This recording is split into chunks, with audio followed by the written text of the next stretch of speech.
2023, I repeated it in 2024, I repeated it in 2025, and I want to repeat it now.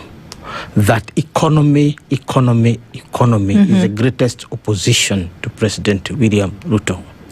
Why is that so? It's because he himself rode to power on an economic platform. He told his predecessor that it is not a constitutional moment. It is an economic moment.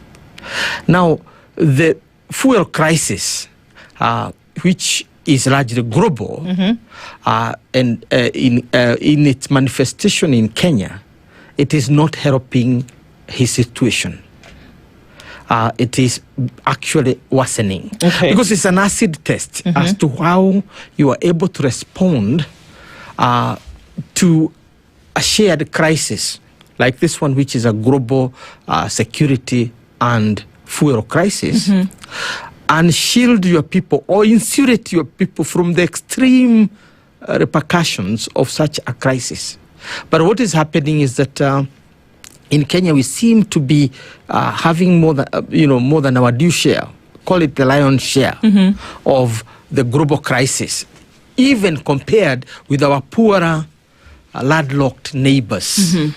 And the explanation we are giving as to why we should share the largest burden of the global fuel crisis is that we are a middle income economy. And one wonders whether when you prosper, you're supposed to suffer more.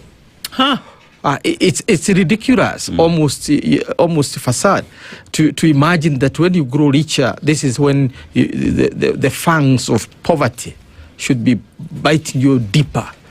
So there is no possible policy explanation as to why Kenya should be where we are. We do admit that there is a global fuel crisis, a global energy crisis.